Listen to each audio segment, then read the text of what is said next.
They thought she was just trash to be discarded. They laughed as the cold, sticky Coca-Cola ran down her uniform, ruining her night and her dignity. Tiffany and Braden thought their parents' money made them untouchable. But they made one fatal calculation. They didn't check the ring hidden under her apron. The waitress they just humiliated isn't struggling to pay rent. She's the wife of Jackson Sterling, the ruthlessly protective billionaire who owns the very building they're standing in. And he just walked through the front door. The Friday night dinner rush at Lumiere was not for the faint of heart. It was a symphony of clinking crystal, hushed gossip, and the aggressive scent of truffle oil. For Elise Vance, it was just another shift on her feet, another night of invisibility. She adjusted the collar of her stiff, charcoal grey uniform, wincing slightly as the cheap fabric rubbed against her neck. Table 4 needs a refill on the sparkling water, and Table 7 is asking for the sommelier again. The floor manager, Marcus Henderson, barked as he walked past her. He didn't look at her. He rarely looked at anyone below the rank of head chef. "Move it, Vance. We aren't paying you to daydream." "Yes, Mr. Henderson," Elise replied softly, her voice lost in the din of the dining room. She picked up a heavy silver tray, checking her reflection in the polished surface. She looked tired. There were dark circles under her hazel eyes, and her blonde hair was pulled back into a severe, practical bun. No one looking at her would guess that, less than 6 hours ago, she had been sitting in the back of a Maybach, reviewing architectural blueprints for a new pediatric wing at the city hospital. No one at Lumiere knew that Elise Vance was actually Elise Sterling. She was the wife of Jackson Sterling, the man whose tech conglomerate, Sterling Horizon, practically owned the skyline of Seattle. They had been married for 2 years, a whirlwind romance that the tabloids were still trying to dissect. But Elise, raised in a foster home and accustomed to working for everything she had, found the idle life of a billionaire's wife suffocating. She wanted to open her own chain of community bakeries, places that offered jobs to at-risk youth. Jackson had offered to fund it instantly, writing a check without blinking. Elise had torn the check up. "I need to know I can do the work, Jackson. I need to understand the floor before I own the building." So she had made a bet with him. 6 months. She would work anonymously in the service industry, living off her wages, to prove she hadn't lost her grit. Jackson hated it. He hated her being away, hated her being tired, but he respected her fire. Tonight, however, that fire was dimming. Elise navigated the crowded floor, her eyes scanning her section. That was when she saw them. Table 12, the VIP booth near the window. Seated there were 4 people who radiated the specific, toxic arrogance of inherited wealth. In the center was Tiffany Rutherford, the daughter of a real estate mogul, wearing a red dress that cost more than Elise's manager made in a year. Next to her was Braden Holt, a man known more for his DUIs than his business acumen. They were already loud, their laughter cutting through the ambient jazz. "I can't believe we had to wait 5 minutes, Tiffany was saying, swirling her wine glass dangerously close to the edge of the table. "I told the host who my father was. It's like they don't even care about lineage here." Elise took a deep breath. "Just do the job," she told herself. 3 more weeks and the bet is over. She approached the table, paste-on smile in place. "Good evening. Welcome to Lumiere. Can I start you off with some appetizers?" Braden looked up, his eyes scanning her body with dismissive amusement. He didn't answer her. Instead, he turned to Tiffany. "See? I told you the standards here were slipping. Look at the shoes. Orthopedic?" The table erupted in snickers. Elise felt a flush of heat rise up her neck. She kept her posture rigid. "The special tonight is a pan-seared scallop with a saffron reduction," she recited, ignoring the insult. "We aren't hungry for scallops," Tiffany snapped, finally looking at Elise. Her eyes were cold, predatory. She looked at Elise not as a person, but as an appliance that was malfunctioning. "We want drinks, and bring me a Coca-Cola, with lime, and don't use the cheap ice." "Of course," Elise said. "I'll be right back." When she returned 5 minutes later, the tray was heavy. She had the wine for Braden, cocktails for the others, and a tall, condensation-slicked glass of Coca-Cola for Tiffany. As Elise leaned in to place the glass on the coaster, Tiffany moved. It was subtle, a shift of her elbow, a flick of her wrist, but it was deliberate. Her arm shot out, striking Elise's wrist. The tray tipped. Gravity took over. The tall glass of Coca-Cola didn't just fall, it launched. The dark, sugary liquid splashed violently against Elise's chest, soaking her white blouse underneath the grey vest, splashing up onto her neck and chin. The ice cubes clattered loudly onto the floor, echoing in the sudden silence of the restaurant. Elise gasped, the cold liquid shocking her skin. She stood frozen, sticky brown syrup dripping from her chin. For a second, the entire restaurant seemed to hold its breath. Then, Tiffany laughed. It wasn't a nervous laugh. It was a cackle of pure entertainment. "Oh my God!" Tiffany shrieked, clutching Braden's arm. "Look at her. She looks like a wet rat." Braden joined in, slapping the table. "Nice coordination, sweetie. Did you skip the training day?" Elise stood there, her hands trembling. She wasn't trembling from fear. She was trembling from a rage so pure it felt like white heat. She could buy this restaurant. She could buy Tiffany's father's company. But right now, she was just a waitress covered in soda. You hit my arm," Elise said, her voice shaking. Tiffany's smile vanished instantly, replaced by a mask of outrage. "Excuse me? You clumsy little idiot. You dropped it on yourself and nearly ruined my dress. Don't you dare blame me for your incompetence." "I saw you," Elise insisted, her voice getting louder. "You moved your arm." "Manager!" Braden shouted, snapping his fingers in the air. "Get the manager over here, now!" Marcus Henderson arrived at the table in less than 15 seconds. He looked at the wet floor, the stained waitress, and the furious VIPs. He didn't need to ask what happened. In the calculus of Lumiere, the customer wasn't just always right. The rich customer was God. "Mr. Holt, Miss Rutherford, I am so terribly sorry," Henderson grovelled, bowing his head slightly. "This is unacceptable." "It certainly is," Tiffany hissed, pulling out her phone. She angled it towards Elise. "Smile for the camera, honey. I'm live streaming this. Everyone needs to know the kind of trash Lumiere hires these days. Or epic fail." Elise shielded her face, turning away. "Mr. Henderson, she hit my arm. It was intentional." Henderson turned to Elise, his face twisting into a scowl. He grabbed her arm roughly, pulling her a few steps away from the table. "Shut up," he whispered, his voice venomous. "Do you have any idea who that is? That's the Rutherford heiress. If she tweets that this place is a dump, we lose 20% of our booking in a week." "She threw a drink on me for fun, Marcus," Elise said, dropping the formal titles. "Are you really going to let them treat staff like that?" "I'm going to do what needs to be done to save the night," Henderson said. He turned back to the table, his voice oozing charm. "Ms. Rutherford, your meal is on the house tonight, including 2 bottles of our 1998 Dom Perignon as an apology." Tiffany smirked, lowering her phone but not stopping the recording. "And her?" She pointed a manicured finger at Elise. "I don't want to see her face again. It ruins my appetite." Henderson nodded. He turned to Elise. "You're done, Vance. Clock out. Get your things and get out." "You're firing me?"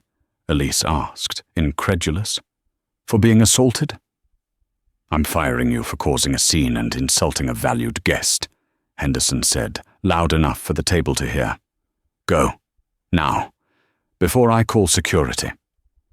Elise looked around the room. Other diners were watching. Some looked sympathetic, but most just looked relieved it wasn't happening to them. She looked back at Tiffany, who was whispering something to Braden, both of them grinning maliciously. Elise took a deep breath. She reached into her pocket and pulled out the cheap plastic name tag. She tossed it onto the table, right next to the puddle of Coca-Cola. "You're making a mistake, Marcus," Elise said quietly. There was a shift in her tone. The submissive employee was gone. In her place was the woman who sat on the board of 3 major charities.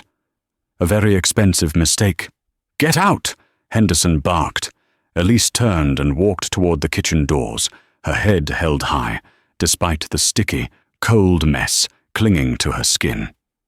As she pushed through the double doors, she heard the pop of a champagne cork and the sound of Tiffany's victorious laughter. She went to the locker room, her hands shaking as she unlocked her small metal cubicle. She peeled off the ruined uniform. She didn't cry. The tears had dried up, replaced by a cold, strategic resolve. She changed into her street clothes, a simple pair of jeans and a cashmere sweater she usually kept hidden in a tote bag. She reached into the very back of her locker, inside a hollowed-out book, and pulled out her actual phone. It was a custom-made device, encrypted and sleek. She had 3 missed messages from Jackson. 1. "Meeting ran late. Missing you." 2. "Are you home yet? The house is too quiet." 3. "I have a bad feeling. Call me." Elise looked at the phone. She hesitated. If she told him, the bet was over. If she told him, he would go nuclear. Jackson Sterling didn't just get even. He obliterated obstacles. She opened the door to the back alley, the cool night air hitting her face. She began to walk towards the subway station, but then she stopped. She pulled up Instagram on her phone. Tiffany Rutherford's story was already up. Caption: "Gross waitress tries to ruin my night. Fired by Felicia. Lumiere Nyasha trash." The video showed Elise dripping wet, looking shocked, while Braden mocked her shoes. It had 4,000 views in 10 minutes. Elise stared at the screen. She saw the humiliation in her own eyes. She thought about the other waitresses, the ones who didn't have billions to fall back on, who had to tolerate this abuse every day just to feed their kids. She pressed the call button for husband. It rang once. "Elise?" Jackson's voice was deep, warm, and instantly alert. "Where are you? I was about to send security to the restaurant." "Jackson," Elise said, her voice cracking just slightly. "What's wrong?" The warmth vanished, replaced by the sharp, terrifying edge of a man who commanded armies of lawyers. "Who is it? Tell me." "I'm at the back of Lumiere. I need a ride." "I'm 5 minutes away. I was coming to surprise you." He paused. "Elise, why do you sound like you've been crying?" "Just come, Jackson, and bring the car. The big one." "I'm coming." Elise hung up. She leaned against the brick wall of the alley, waiting. Inside the restaurant, the celebration was in full swing. Tiffany and Braden were clinking glasses, high on their petty victory. They had no idea that the timer on their social existence had just started ticking down. 5 minutes later, the alleyway, usually dark and smelling of refuse, was illuminated by blinding white LED headlights. A sleek, black-armored SUV pulled up silently. 2 more followed. The door opened, and Jackson Sterling stepped out. He was 6'2", wearing a tuxedo that cost more than the restaurant's kitchen equipment. He had a jawline that could cut glass and eyes that were currently burning with concern. He saw Elise. He saw the sticky residue in her hair, the red puffiness of her eyes. He didn't say a word. He crossed the distance in 2 strides and wrapped her in his arms.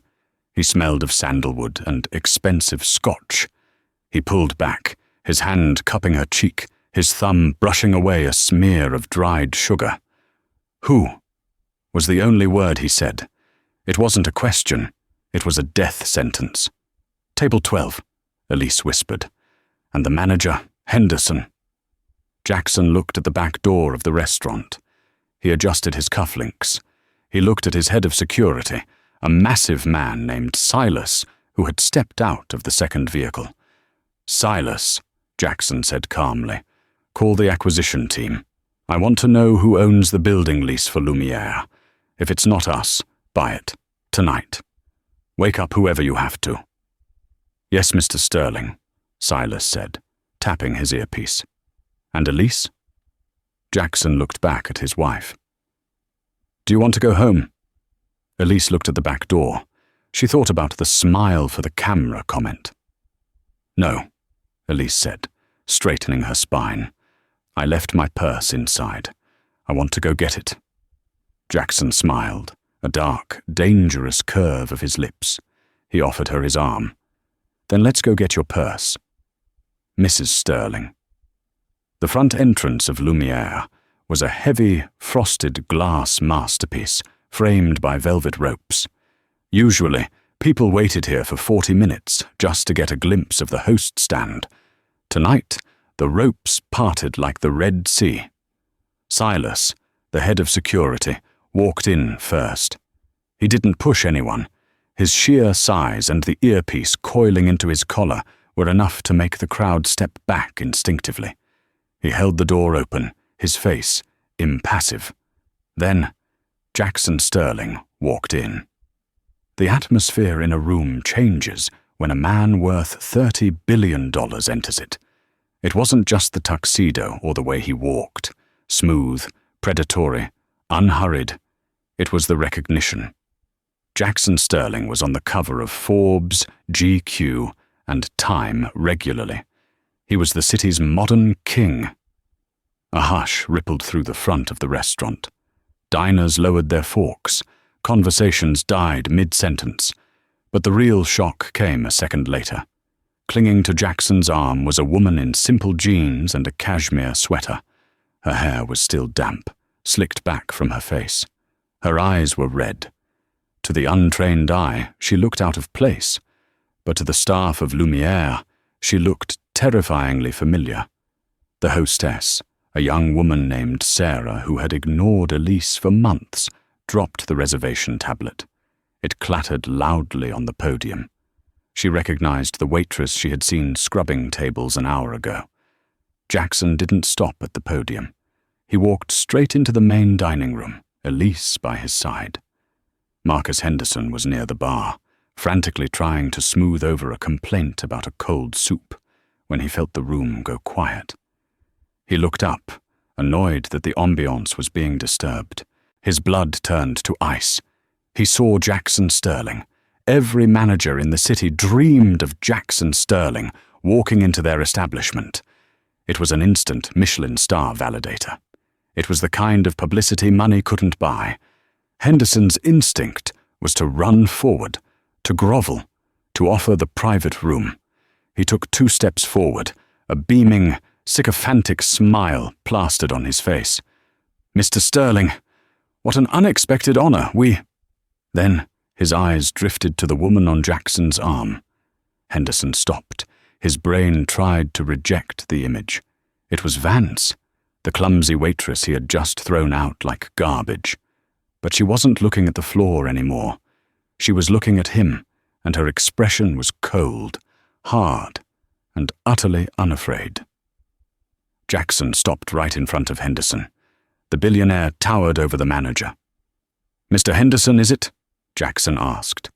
His voice was smooth, baritone, and carried effortlessly through the silent room. Yes, sir," Henderson stammered, sweat instantly breaking out on his upper lip. He looked nervously at Elise, then back to Jackson. I wasn't aware you were acquainted with our former staff." "Acquainted?" Jackson let out a dry, humorless chuckle. He looked down at Elise, his eyes softening for a fraction of a second, before snapping back to Henderson with lethal intensity. "This is Elise Sterling, my wife." The sound of a glass shattering echoed from the bar. The bartender had dropped a tumbler. Wife. The word hung in the air like smoke. Henderson's knees actually buckled. He had to grab the back of a chair to stay upright. He had just fired the wife of the most powerful man in the city. He had let a customer throw a drink on her. He had called her trash. I didn't know," Henderson whispered, his face draining of all color. She was working as a—" "She was working," Jackson interrupted, his voice sharpening, "because she respects labor. Because she wanted to understand how this business works from the ground up. And tonight, I understand, she learned a very valuable lesson about how Lumiere treats its employees." Jackson leaned in closer, invading Henderson's personal space. "She told me you stood by and watched while she was assaulted. Is that true?" It was an accident, Mr. Sterling. The guest said—" "I don't care what the guest said," Jackson said softly. "I care that my wife is covered in soda." Jackson straightened up and looked toward the window. "Table 12. Are they still here?" Henderson couldn't speak. He just nodded weakly. "Good," Jackson said. He tightened his grip on Elise's hand. "Come, darling. I think we need to return your name tag." At table 12, the party was still raging. Tiffany Rutherford was watching the view count on her Instagram story tick up to 10,000. She was feeling invincible. The champagne was flowing, and they were laughing about the wet rat waitress. "Did you see her face?" Braden choked out, pouring more Dom Perignon. "She looked like she was going to cry. You hit my arm." He mimicked Elise's voice in a high, whining pitch. "Pathetic," Tiffany scoffed. "People like that are just looking for a payout. She probably did it on purpose, hoping I'd give her cash to shut up." "Well, you showed her," Braden said, raising his glass, to filtering out the riffraff. "To—" Tiffany started to toast, but she froze. A shadow had fallen over their table. She looked up, annoyed. "Excuse me, can we get some light here? We're trying to—" The words died in her throat. Standing at the edge of their table was Jackson Sterling. Tiffany knew exactly who he was. Her father, Richard Rutherford, had been trying to get a meeting with Jackson for 3 years. Sterling Horizon was the only company big enough to buy out her father's struggling commercial real estate portfolio. Jackson was the white whale of the business world, and he was standing at her table. Tiffany immediately shifted into seductress mode. She sat up straighter, pushed her chest out slightly, and flashed her brightest, most practiced smile. She ignored the woman standing next to him. Her brain registered her only as a drab assistant or a fan. "Mr. Sterling," Tiffany purred, extending a hand. "Oh my God. My father talks about you all the time. I'm Tiffany Rutherford, Richard's daughter." Jackson looked at her hand. He didn't take it. He kept his hands clasped behind his back. "I know who you are, Ms. Rutherford," Jackson said. His tone was impossible to read. "Your father has sent me 17 emails this month asking for a bailout."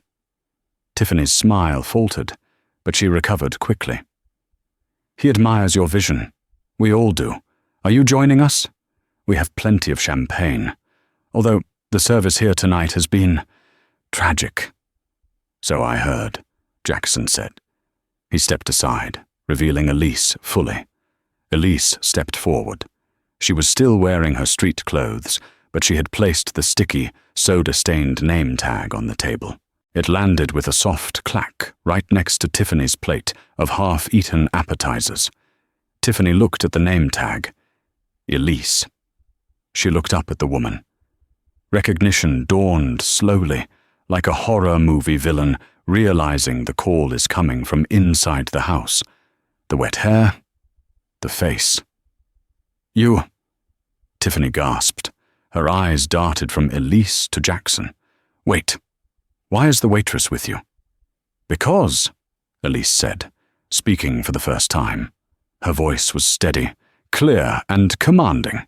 It wasn't the voice of a servant anymore. My husband was upset that I forgot my purse. Husband? Braden choked on his wine. He coughed violently, red liquid splattering onto the white tablecloth. Husband, Jackson confirmed. He placed a protective hand on Elise's shoulder.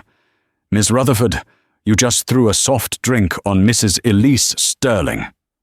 The color drained from Tiffany's face so fast she looked like she might faint. The power dynamic at the table flipped violently. A minute ago she was the queen and Elise was the peasant. Now she was an ant and Elise was the boot. I didn't know, Tiffany stammered, her voice shrinking. It was a joke. It was just a prank. She dropped it. We saw the video, Tiffany, Elise said calmly. You were live streaming. Remember, you bragged about it. I can delete it. Tiffany fumbled for her phone. I'll delete it right now. Too late, Jackson said. My security team has already archived it.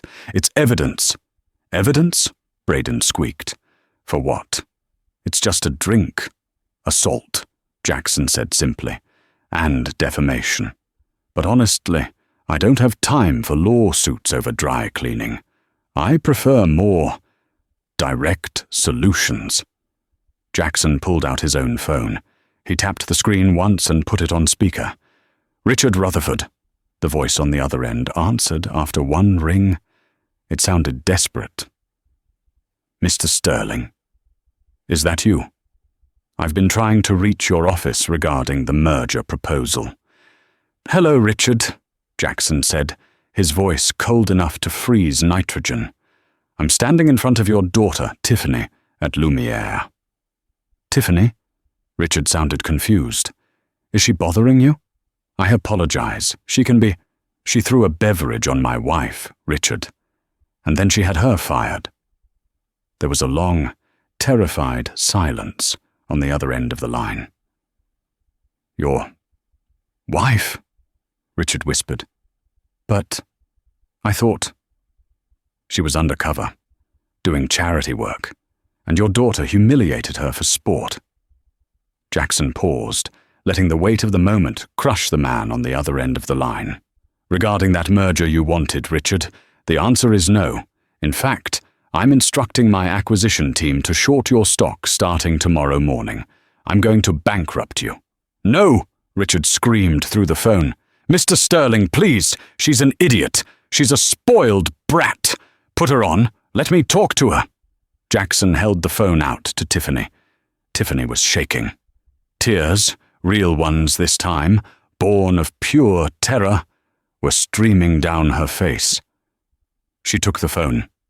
Daddy, you stupid, vacuous little cow, Richard roared, his voice echoing through the silent restaurant. Do you have any idea what you've done? Get on your knees and beg. Fix this, Tiffany, or you are out of the will. I will cut off your cards within the hour. Fix it. Tiffany dropped the phone on the table. She looked at Elise. The arrogance was gone. The mean girl armor was shattered. She was just a terrified girl in a red dress, realizing that her entire lifestyle hung by a thread held by the woman she had just abused. Mrs. Sterling, Tiffany sobbed, reaching out a hand. Please, I'm so sorry, I didn't mean it. I'll do anything. Please don't let him ruin my dad. Elise looked down at her. She remembered the cold soda running down her back. She remembered the laughter. She remembered the feeling of being small. I don't want your apology, Tiffany, Elise said softly. I want you to understand how it feels. Elise picked up the unfinished bottle of Dom Perignon from the ice bucket. It was heavy, wet, and cold. Tiffany flinched, closing her eyes, expecting Elise to pour it on her. Elise held the bottle for a second, then set it back down with a thud. But I'm not you, Elise said. I don't get off on humiliating people. She turned to Jackson. "I'm ready to go now." "Not just yet," Jackson said. He turned to look for Marcus Henderson, who was cowering near the kitchen door. "Manager, come here." Henderson walked over, looking like a man walking to the gallows. "Yes, Mr. Sterling?" "Who owns this building?" Jackson asked. I believe it's the Kensington Group, sir." "Not anymore," Silas spoke up from behind Jackson. He held up a tablet. "The transaction just cleared.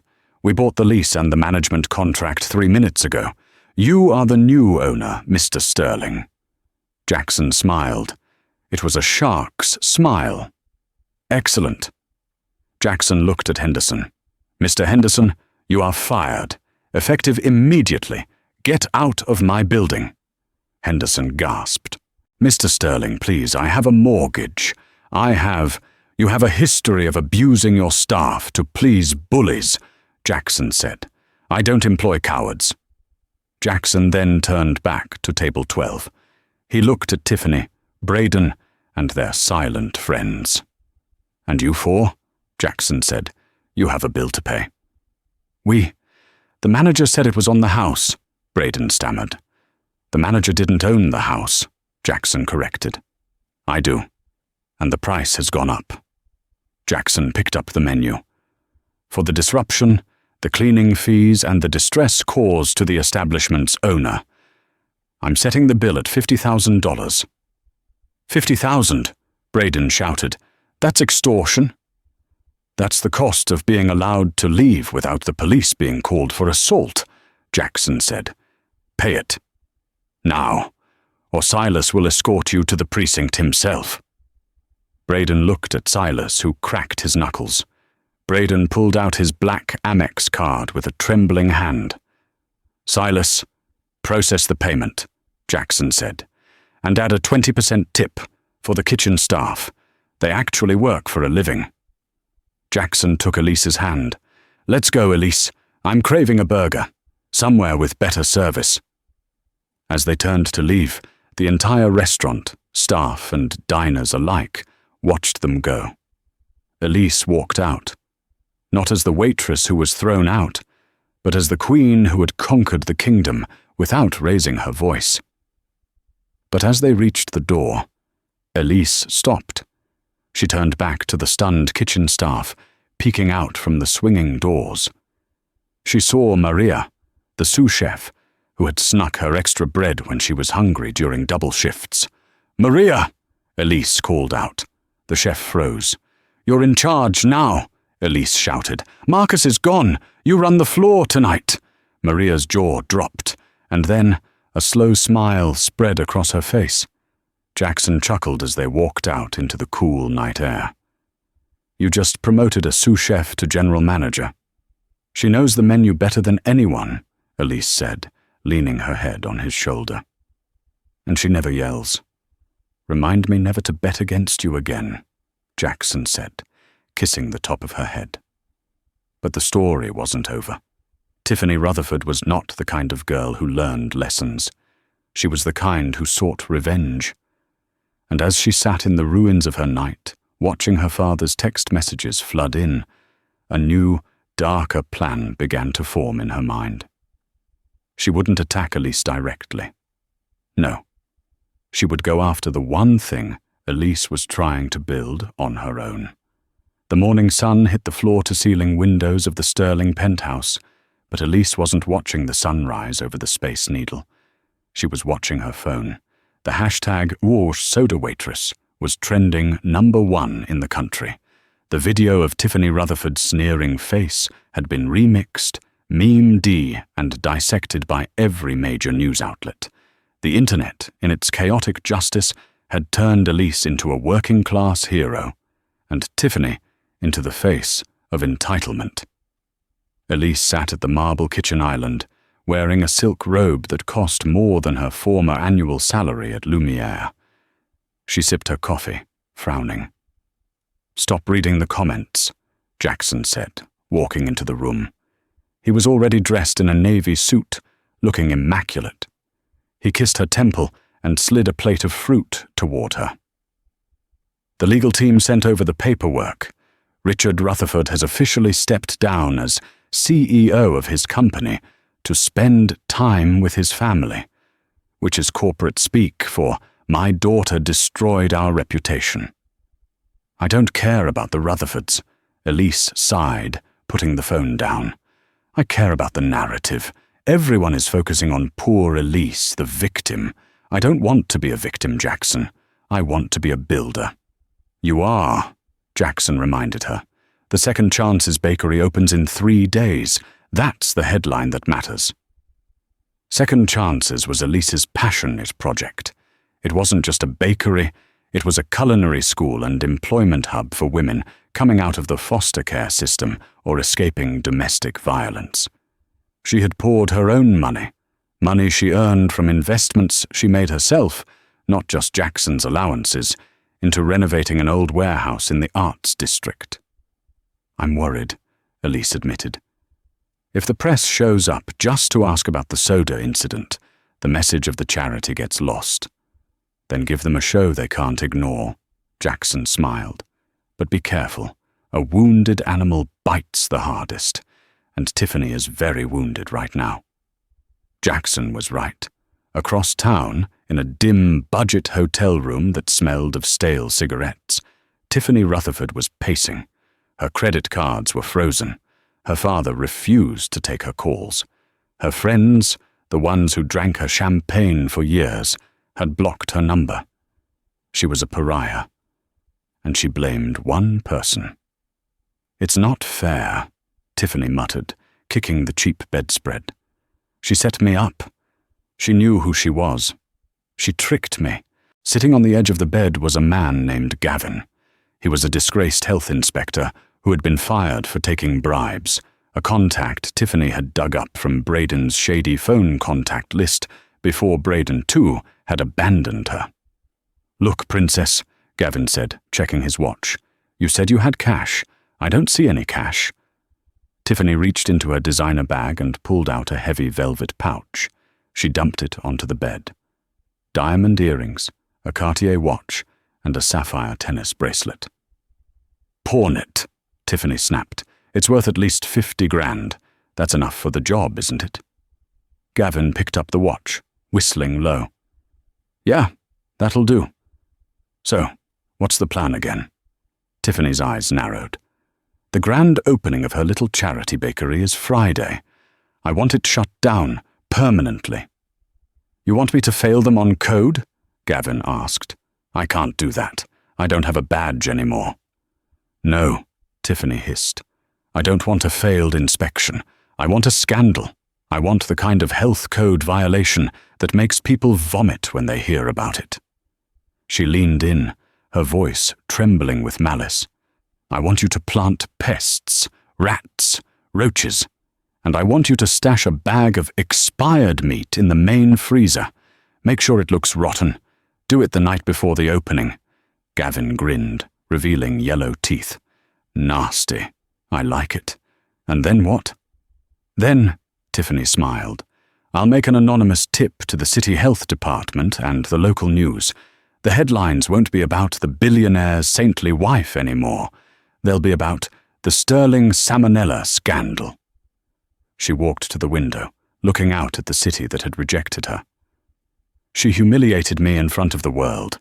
I'm going to make sure she never serves a crumb of food in this town again." Friday evening arrived with the flash of paparazzi bulbs. The Second Chances Bakery was a vision of industrial chic, exposed brick, warm Edison bulbs, and the smell of fresh sourdough and cinnamon filling the air. A crowd of 300 people had gathered. There were city council members, socialites, and journalists. Jackson stood by the entrance, playing the role of the supportive husband perfectly, shaking hands but directing all attention to the stage where Elise stood. Elise looked radiant in a cream-colored pantsuit. She stood at the microphone, looking out at the crowd. Behind her stood the first graduating class of her program. 6 women in crisp white chef coats, looking proud and nervous. "Thank you all for coming," Elise began, her voice steady. Most of you know me from a video that circulated earlier this week, a video where I was treated as less than human. The crowd murmured. Flashbulbs popped. But that moment, Elise continued, is a reality for millions of service workers every day, invisible, undervalued. This bakery is about changing that. It's about giving people a name, a skill, and a future. We aren't just baking bread here, we are baking dignity. Applause broke out. It was genuine. Jackson clapped the loudest. Suddenly, a commotion at the back of the room cut the applause short. Make way, Department of Health. Make way. The crowd parted. A team of 4 uniformed health inspectors marched in, led by a stern-looking woman with a clipboard. Flanking them were 2 police officers, and behind them, looking smug and wearing a trench coat and sunglasses, was Tiffany Rutherford. She wasn't supposed to be there, but she had tipped off the press that a raid was happening and slipped in with the chaos. Elise froze on stage. Jackson's face darkened and he started to move toward the inspectors, but Elise held up a hand to stop him. She would handle this. "Can I help you?" Elise asked into the microphone, her voice echoing through the silent room. "We received a credible tip regarding severe health code violations," the lead inspector announced loudly. "Reports of vermin infestation and storage of hazardous, expired meat products. We need to inspect the premises immediately. Everyone, please clear the area." The journalists went wild. Cameras swiveled from Elise to the inspectors. Tiffany, standing near a reporter from the Seattle Gazette, whispered loud enough to be heard. "I heard they have rats in the flour. Disgusting. Just like her." Elise didn't flinch. She stepped down from the stage and walked up to the lead inspector. "You are welcome to inspect, officer," Elise said calmly. "Our kitchen is open. In fact, why don't we invite the cameras to follow you? We have nothing to hide." Tiffany smirked. She's bluffing, she thought. "Gavin planted the box of rats in the pantry at 3:08 a.m. I saw the video confirmation." The inspector nodded. "Very well. Open the pantry." The kitchen doors swung open. The crowd of reporters pressed in. The inspector walked to the large walk-in pantry where the dry goods were stored. Tiffany held her breath, waiting for the scream, waiting for the scurry of claws. The inspector opened the door. Inside, the shelves were pristine. Bags of organic flour were stacked neatly. There was not a dropping, a gnaw mark, or a whisker to be seen. The inspector frowned. She moved to the freezer. "Check the meat locker." Tiffany's heart began to hammer. The meat. Gavin put the rotten pork behind the beef crates. The inspector hauled the heavy freezer door open. Cold mist rolled out. She rummaged through the crates. She checked the dates. Everything was fresh. Everything was labeled. "Everything here is up to code," the inspector muttered. Confused, she turned to her team. "Check the vents." They checked the vents. Clean, they checked under the sinks. Clean. After 20 minutes of frantic searching, the lead inspector turned back to the room, looking embarrassed. "False alarm," she announced. "This facility is immaculate. I apologize for the interruption, Mrs. Sterling." The room let out a collective breath. But Tiffany couldn't believe it. She broke character. She shoved past a cameraman and ran into the kitchen. "No!" she shrieked. "You didn't look hard enough. Check the flour bins. The rats are in the flour bins." She ran to a large industrial bin and ripped the lid off, tipping it over. White flour cascaded onto the floor. Just flour. No rats. "Ms. Rutherford?" Elise asked, standing in the doorway. She looked at Tiffany with a mixture of pity and steel. "Looking for something?" I... Tiffany stammered. She looked around. Everyone was staring at her. The cameras were zooming in on her frantic face. "You seem very specific about where the violations would be," Jackson said, stepping forward. He held a remote control in his hand. almost as if you knew they were placed there. "I don't know what you're talking about," Tiffany cried. "Really?" Jackson pressed a button. A large projection screen, dropped down behind the stage, which was meant for a charity video, suddenly flickered to life. It wasn't a charity video. It was grainy black and white footage from a security camera. The timestamp was 3:15 a.m. It showed a man, Gavin, prying open the back lock of the bakery. He was carrying a cage and a duffel bag. The footage showed him walking into the pantry. But before he could open the cage, 3 figures stepped out of the shadows of the kitchen. It was Silas and 2 of Jackson's security guards. On screen, Gavin dropped the cage. He put his hands up. The audio from the camera crackled through the bakery's speakers. "Don't hurt me!" Gavin's voice wailed on the recording. "She made me do it. Tiffany Rutherford. She paid me 50 grand to plant the rats." The crowd in the bakery gasped. Jackson paused the video. He looked at Tiffany. "We knew you were coming, Tiffany," Jackson said coldly. "We've had 24-hour surveillance on this building since the incident at Lumiere. We watched your associate break in. We watched him confess.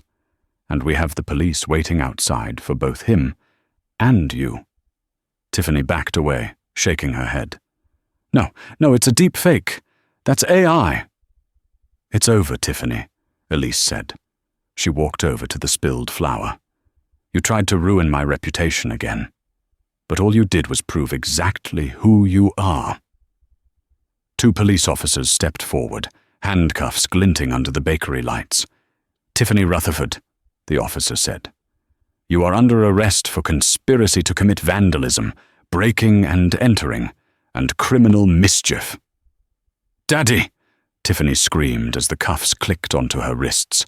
"Call my dad." "Your father isn't answering," Jackson said, checking his watch. "He's currently giving a press conference, distancing himself from your actions to save his stock price." As Tiffany was dragged out of the bakery, kicking and screaming, the cameras captured every second of it. It was the end of a socialite and the definitive rise of a queen. Elise looked at the mess of flour on the floor. She looked at her shocked guests. "Well," Elise said, picking up a broom, "it looks like we have a little clean-up to do before we cut the cake. Who wants to help?" The room erupted in cheers. The story of the bakery raid solidified Elise's status, not just as a billionaire's wife, but as a woman of untouchable integrity. But while the external war was won, a quiet, internal twist was waiting at home. The stress of the last week, the soda, the viral fame, the sabotage, had taken a toll on Elise's body in a way she hadn't realized. Later that night, back at the penthouse, after the adrenaline had faded, Elise fainted. The beeping of the heart monitor was the first thing Elise heard. It was a rhythmic, steady sound that cut through the fog in her brain. She blinked her eyes open, adjusting to the soft, sterile light of the room. This wasn't a standard hospital room. The walls were mahogany, and the sheets were Egyptian cotton. She was in the VIP wing of Sterling Memorial Hospital. She tried to sit up, but a warm hand instantly gently pushed her back down. "Don't move." Jackson's voice was rough, sounding like he had swallowed gravel.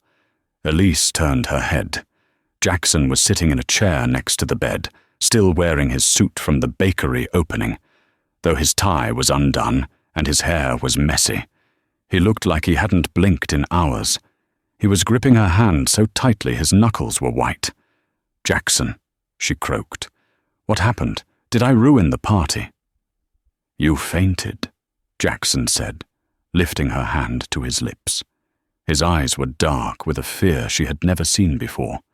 This was a man who stared down hostile takeovers and market crashes without flinching, but seeing his wife collapse had brought him to his knees. "You scared the life out of me, Elise. I thought the stress was too much.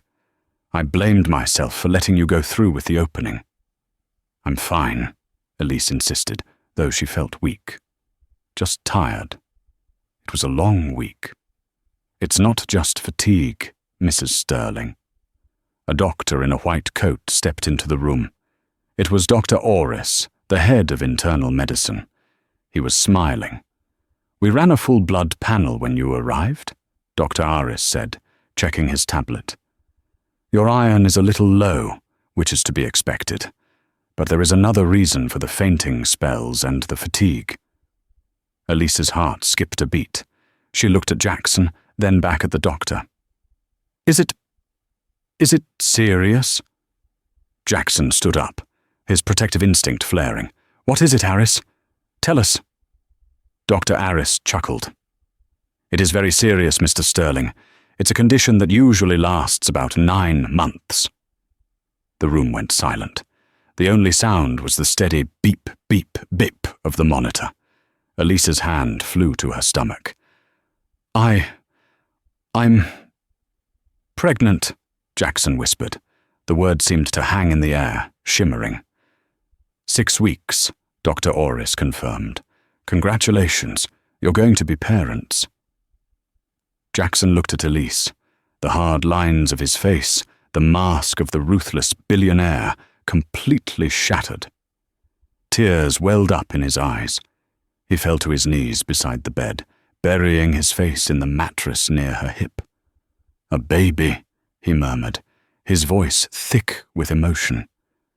"Elise, we're going to have a baby." Elise combed her fingers through his hair, tears streaming down her own cheeks.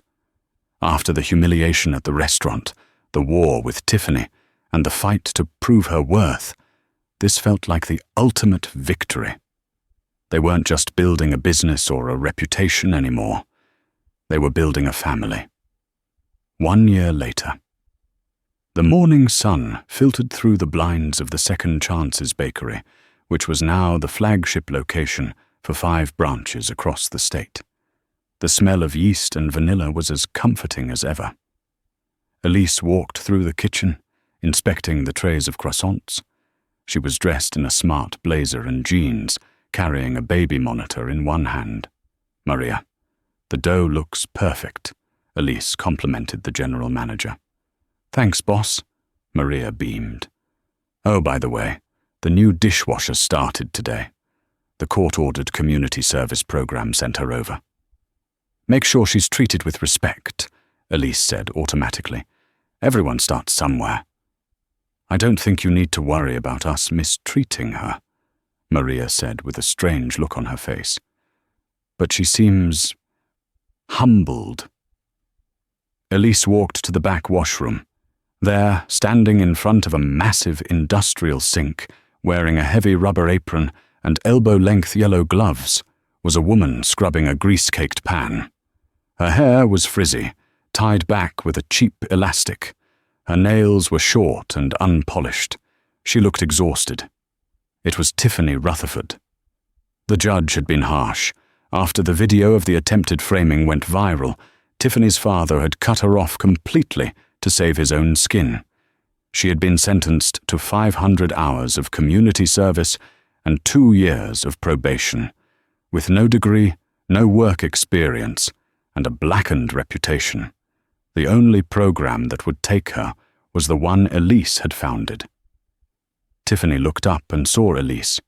For a moment, the old Tiffany flashed in her eyes, the urge to sneer, to insult. But then she looked at the heavy pan in her hand, and the reality of her life crashed down on her. She had thrown a soda on a waitress for fun. Now, she was washing the dishes of that waitress's employees. Tiffany didn't say anything. She just looked down and scrubbed harder. Elise watched her for a moment. She felt no anger. She felt no need to gloat. Karma hadn't just been served. It had been plated, garnished, and delivered. Elise turned and walked out of the kitchen into the main dining area. Jackson was sitting at a corner booth. In his lap sat 6-month-old Leo Sterling, who was busy gnawing on a teething ring shaped like a croissant. "Dada," Leo babbled, grabbing Jackson's nose. "That's right, I'm the boss," Jackson cooed, looking completely besotted. He looked up and saw Elise approaching. The love in his eyes was brighter than any diamond he could ever buy her. "How is everything in the back?" Jackson asked. "Clean," Elise smiled, sitting down and taking her son into her arms. "Everything is exactly where it should be." She looked out the window. She saw the bustling street, the customers lining up for her bread, and the reflection of her family in the glass. She thought about that night at Lumiere, the sticky cold soda, the laughter, the shame. It had been the worst night of her life. But as she kissed Leo's forehead and felt Jackson's arm wrap around her shoulders, she realized something. "I'm glad she did it," Elise whispered. "Glad who did what?" Jackson asked, confused. "I'm glad she threw that drink on me," Elise said. "It woke me up. It reminded me that I'm a fighter. And it showed the world that you're not just a billionaire." "Oh," Jackson raised an eyebrow. "What am I?" "You're the guy who brings the car around," Elise teased. Jackson laughed, a deep, rich sound that filled the bakery. "For you, always." And that is the story of how one cruel act of entitlement led to the downfall of a bully and the rise of an empire. Tiffany thought she could treat people like garbage because of her bank account. But she learned the hard way that true power isn't about money, it's about character. Elise didn't just get revenge, she built a legacy, proving that the best comeback is success, and maybe owning the building your enemy is standing in. I hope you enjoyed this story of instant karma and romance. If this story satisfied your need for justice, please hit that like button. It really helps the channel grow. Have you ever had a Tiffany in your life who tried to sabotage you only to have it backfire? Or have you ever worked a service job and dealt with a nightmare customer? Let me know your story down below. Don't forget to subscribe and ring the bell so you never miss a new story. I post new drama every week. Thanks for listening, and remember, be kind, because you never know who you're really talking to.